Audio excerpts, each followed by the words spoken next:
మైసూర్ బజ్జీకి నేను చట్నీ చేసుకుంటున్నానండి, కొబ్బరి చట్నీ చేసుకుంటున్నానండి. నేను ఇదిగో కొబ్బరి చట్నీ ఎలా చేసుకుంటున్నానంటే, ఇది ఒక కొబ్బరికాయకి ఇదిగోండి చిన్న కప్పుడు శనగపప్పు అండి, పచ్చిమిరపకాయలు ఇదిగోండి ఒక 15 పచ్చిమిరపకాయలు వేయాలండి ఒక కాయకి. ఇదిగోండి 4 వెల్లుల్లి రేకలు, జీలకర్ర, మినప్పప్పు, ఇదిగోండి చింతపండు అసలు ఎక్కువ వేయకూడదండి, లైట్ గా అలా చిన్నదండి చింతపండు, సాల్ట్ ఒక్కుని పొయ్యిలు వేసుకుంటున్నానండి. పెట్టుకున్నానండి 2 స్పూన్లు నూనె వేసుకుని పచ్చిమిరపకాయలు సగం వేగిన తర్వాత శనగపప్పు వేయాలండి. శనగపప్పు వేగిన తర్వాత మినప్పప్పు, ఎల్లుల్లిపాయలు, జీలకర్ర వేసి వేపేయాలండి.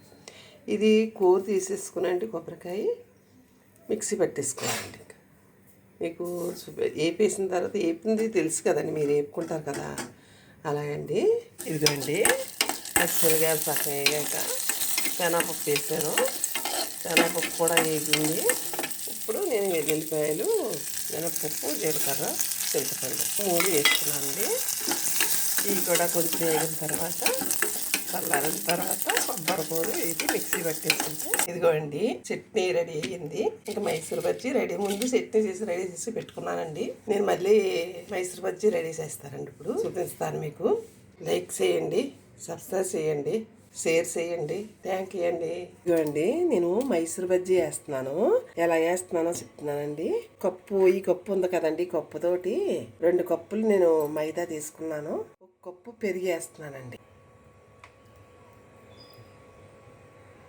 సాల్ట్ అండి, మనం రుచికి తగ్గ అంత సాల్ట్ వేసుకుంటే ఇది మనం ఇలా కలిపేసుకునండి 1 గంట సేపు అలా పెట్టేసుకున్నాం అనుకోండి, అప్పుడు చాలా బాగా నాని ఉంటుంది.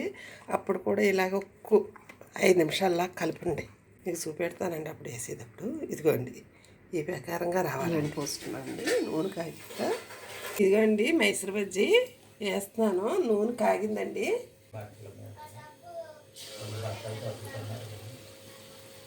చూడండి ఇలాగా పొంగుతాయండి. ఇంకా ఒకటి లేసిన తర్వాత ఒకటి వేస్తే అండి అంటుకోకుండా వస్తాయండి. అండి వేగిపోయినాయండి, ఫస్ట్ బాయ్ అండి ఇది. దీంట్లో ఇట్లా తేలిక తిరగబడి దానికి అయ్యే తిరగబడిపోతాయండి, మనం తిరగే ఎక్కడ లేకుండా. నేను తీసేసుకుంటున్నానండి.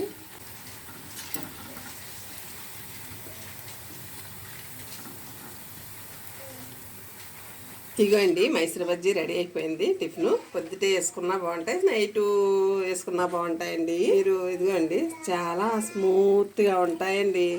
ఇలా మనం తీసుకుని ఇలా చూడండి చట్నీ తీసుకుని చాలా బాగుంటాయండి. ఇగోండి చాలా గుల్లగా ఉంటాయండి.